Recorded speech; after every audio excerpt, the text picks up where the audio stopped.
saying, Speak unto the children of Israel, and say unto them concerning the feasts of the Lord, which ye shall proclaim to be holy convocations. Even these are my feasts. These are his feasts.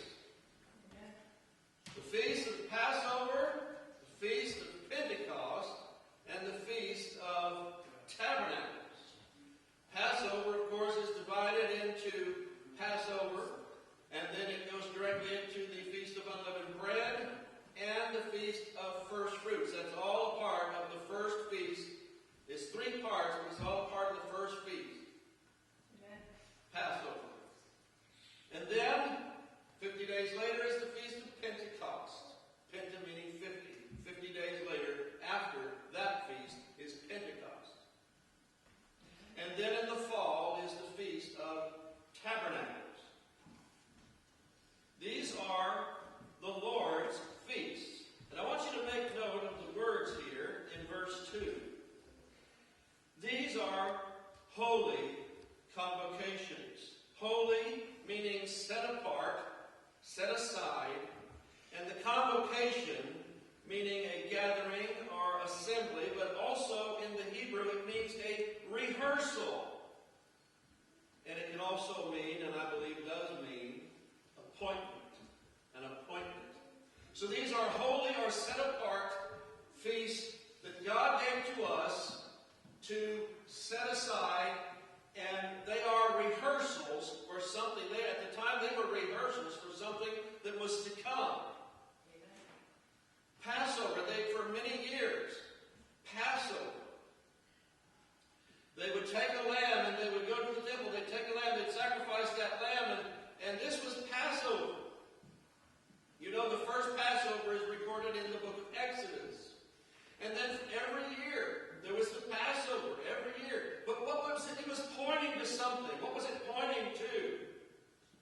It was pointing to the death of our Lord Jesus Christ on the cross.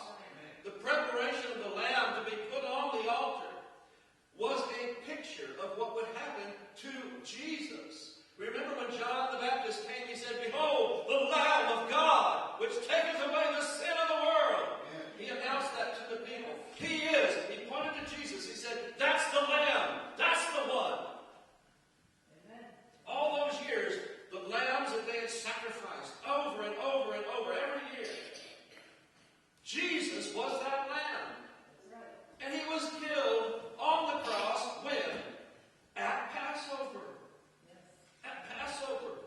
It was, as the Bible says, a holy convocation or a holy set-aside rehearsal. It was a set-aside appointment, a holy appointment. And Jesus kept that appointment.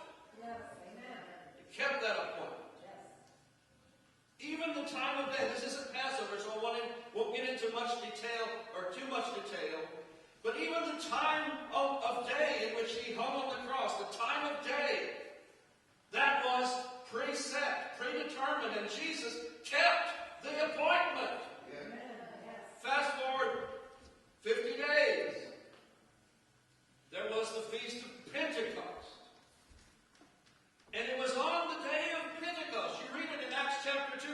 On the day of Pentecost, when the day of Pentecost was fully come, they were all together in one accord.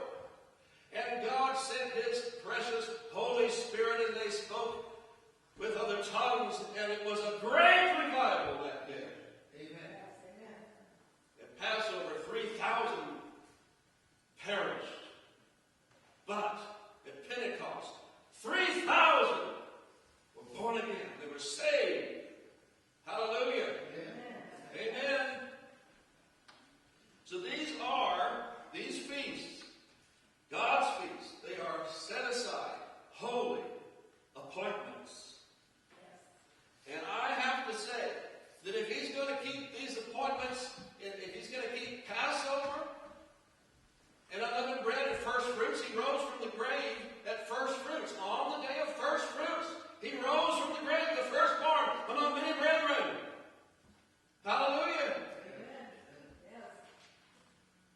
And he kept the appointment of Pentecost. And I have to believe that he will also keep the Feast of Trumpets.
15th day of this 7th month shall be the Feast of Tabernacles for 7 days unto the Lord.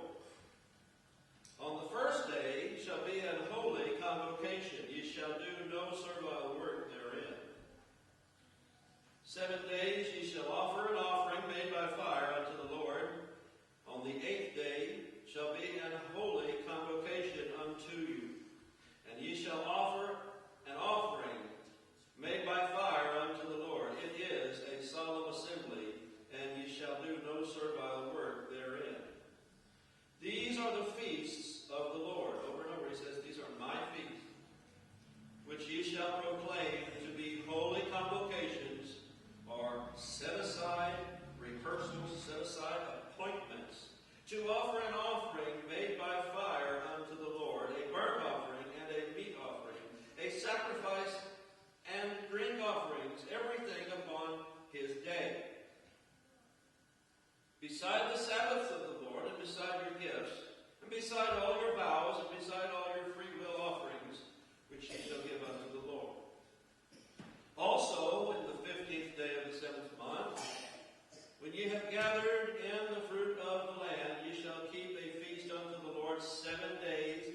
On the first day shall be a Sabbath, or a day of rest, and on the 8th day shall be a Sabbath, or also a meeting, a day of rest, another day of rest. Every week, this is a weekly feast, the day of rest. And ye shall take you on the first day the boughs of goodly trees, branches of palm trees, and the boughs of thick trees and willows of the brook, and ye shall rejoice before the Lord your God 7 days. Ye shall keep it a feast unto the Lord 7 days in the year. It shall be a statute forever in your generations. Ye shall celebrate it in the 7th month. Ye shall dwell in booths 7 days. All that are Israelites born shall dwell in booths, that your generations may know that I made the children of Israel to dwell in booths. When I brought them out of the land of Egypt, I am the Lord your God. Amen. So tabernacles, the whole point of tabernacles, the whole message of tabernacles is that God will dwell among us. God dwells among us. Amen. The scripture we read to begin the service today was John chapter 1. John chapter 1, verse 1. In the beginning was the Word, and the Word was with God, and the Word was God. Jesus Christ was God. Amen. The same was in the beginning with God. All things were made by Him, and without Him was not anything made that was made. In Him was life, and that life was the light of man. And it goes down to verse 14, and it says, and the Word was made flesh. This Word that was with God and was actually God, this Word became flesh and dwelt among us. That is the Lord Jesus Christ. Yeah. When He was announced, they said His name would be called Emmanuel. Emmanuel means in Hebrew, God with us. Yeah. God with us. Amen. Yeah. Jesus Christ is and was and ever shall be God. Amen. Amen. God in the flesh. He came to show us how we can live, to show us how we ought to live. He came to be our kinsman, redeemer. Amen. He put on flesh and blood so that He could kin Himself with us. He kinned Himself to us. And He showed us how to live. He was tempted in all points, like as are we, but yet without sin. Amen. Yes. He was tempted, but He never sinned. You know, my friends, the sin is not the temptation. We're all tempted. Even Jesus was tempted.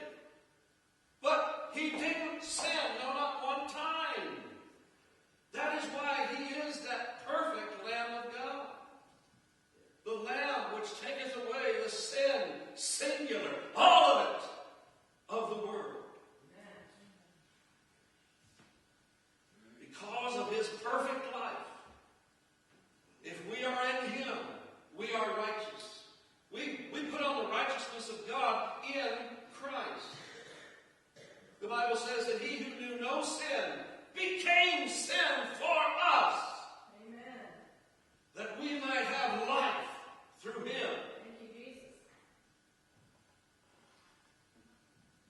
Passover talks about how he gave his life on the cross. But Tabernacles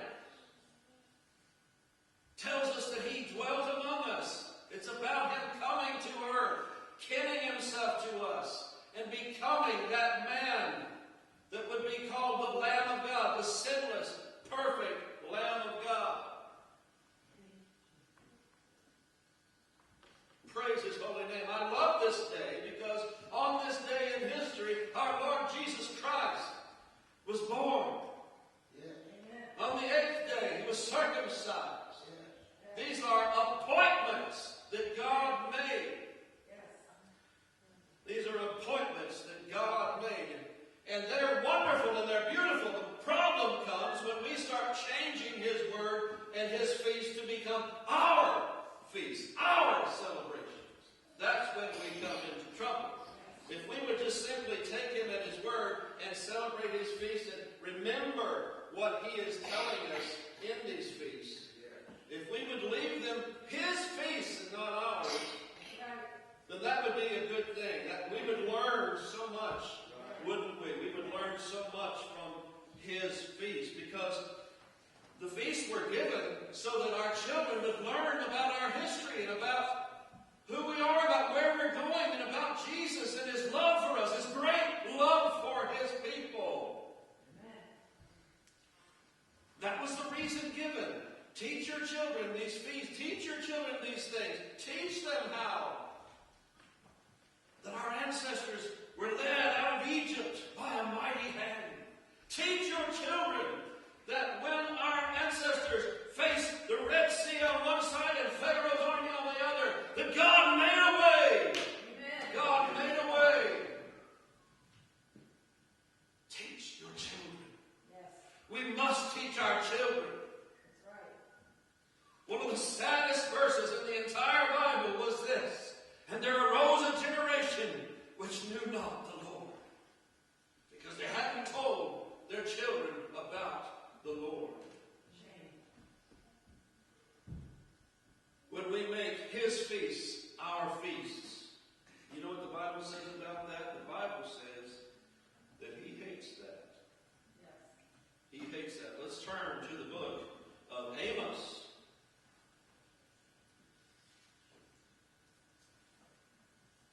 Amos chapter 5 and verse 21. God says this. God says, I hate, I despise your feast days. And I will not smell in your solemn assemblies. The Bible talks about how our praise and our worship is a sweet smelling fragrance in his nostrils. But he says, I'm not going to smell that. Take that away. These are your feasts. What we've done is a lot of us, a lot of churches, they've made the feast of God into their own feast. They set their own dates. They set their own. They make their own agenda. They do their own thing, and they call it God's work, and they call it God's festival. But it isn't. He tells us when and where. He tells us how. He tells us what the feasts are all about and what the appointments are that he's going to keep and will keep. He either has kept them already or he's going to keep the feast. So in Amos it says, I hate, I despise your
Tabernacles. The Feast of Tabernacles. Tabernacles speaks of him dwelling with us. Dwelling with us. He became flesh and dwelt among us. It's also called the Feast of Ingathering in Exodus chapter 23, verse 16, and in Exodus chapter 34, verse 22, this Feast of Tabernacles is also called Ingathering. Ingathering. The fall feasts point to the climax of the ages, that glorious day of the Lord, when he will bring all unto himself, all his people to himself. Hallelujah. Amen. The Feast of Ingathering. It's when he came to dwell among us. And it talks about him being our God and we being his people. And it also talks about the time when he will come and gather us and take us home. Hallelujah. Amen. Are you looking forward to that day? Yes. Amen. Now, part of Tabernacles has already passed. As I said, the fall feasts, they're all called the Feast of Ingathering, but it's divided into three. Just like Passover is divided into three: Passover, unleavened bread, and first fruits. The fall feasts are what? Trumpets, Day of Atonement, and Tabernacles. It's more spread out. I believe this talks about the grace and long-suffering and patience of the Almighty towards his people. The trumpets is what kicks off the fall feast. And we read in the Word of God that when he returns, trumpets will sound. Amen. The trumpet of the Lord shall sound. Hallelujah. Amen. Talks about the return of our Lord Jesus Christ. And he will take his people. He will dwell among us. He will take us to himself, and he will dwell among us. He will take the throne of his father David and rule over the house of Jacob forever, the Bible says in the Gospels. Amen. Amen. So all these feasts are holy appointments. As we celebrate the Feast of Tabernacles, I want us to really have a sense of what Tabernacles means. I want us to really have a sense that he is here with us. He came and dwelt among us to show us how much he loved us, to kin himself to his people, and to show us how to live, to show us that he is the only way, the only truth, and the only life. And that no one can come to the Father but through him, because we look at him, he was a perfect person. He was God in the flesh. He never sinned, not once. He was tempted, but he never sinned. We can look at our lives and we cannot say that. We know we need Jesus. So during this week of Tabernacles, let's dwell on this. Let's dwell on the fact that he came and kenned himself to us. He dwelt among us. He dwelt among us. And we beheld his glory. The glory as of the only begotten of the Father, full of grace and truth. And let us also look forward to the day when he will gather all of his children, to himself. It will happen. It is a holy appointment, and God keeps his appointments. Amen. Yeah. Amen. And that is my word for today. Let us remember in this fall Feast of Tabernacles, he dwelt among us, and he will gather all those who are his to himself on that glorious day. Let's just read about it as we close. Isaiah chapter 11. This is wonderful. Isaiah chapter 11. I'm going to read verse 4 to 16. With righteousness shall he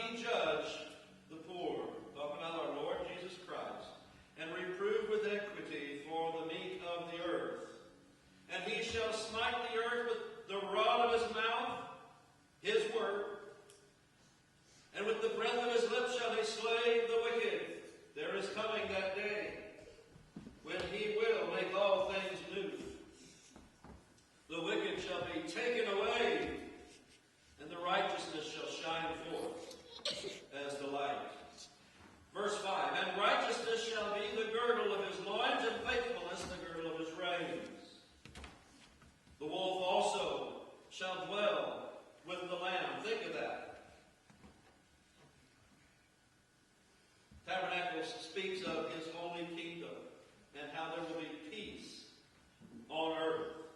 The wolf shall lay down with, or dwell with the lamb, and the leopard shall lie down with the kid or goat, and the calf and the young lion and the fatling together, and a little child shall lead them. You wouldn't dare think about letting your child be around a wild animal like that, but a little child shall lead them as they lead a dog on a leash. And the cow and the bear shall feed, their young ones shall lie down together, and the lion shall eat grass, eat straw like the ox. And the sucking child shall play on the hole of the asp, and the weaned child shall put his hand on the cockatrice den. And they shall not hurt nor destroy in all my holy mountain. Make that word mountain, you can replace that with the word kingdom. That's what it means. That's what it stands for. In all my holy kingdom, for the earth shall be full of the knowledge of the Lord. That day is coming. Amen? I look forward to that day. The day the earth shall be full of the knowledge of the Lord, as the waters cover the sea. And in that day there shall be a root of Jesse, which shall stand for an ensign of the people. To it shall the Gentiles or the nations seek, and his rest shall be glorious. His rest shall be glorious. And it shall come to pass in that day that the Lord shall set his hand again, the second time, to recover the remnant of his people. Amen. Which shall be left from Assyria, and from Egypt, and from Pathros, and from Cush, and from Elam, and from Shinar, and from Hamath, from all the islands of the sea. And he shall set up an ensign for the nations, and shall assemble the outcasts of Israel, and gather together the dispersed of Judah from the corners of the earth. The envy also of Ephraim shall depart, and the adversaries of Judah shall be cut off. Amen. Ephraim shall not envy Judah, and Judah shall not vex Ephraim, but they shall fly upon the shoulders of the Philistines toward the west, and they shall spoil them of the east together. They shall lay their hand upon Edom and Moab, and the children of Ammon shall obey them. And the Lord shall utterly destroy the tongue of the Egyptian sea, and with his mighty wind he shall shake his hand over the river, and shall smite it in the seven streams, and make men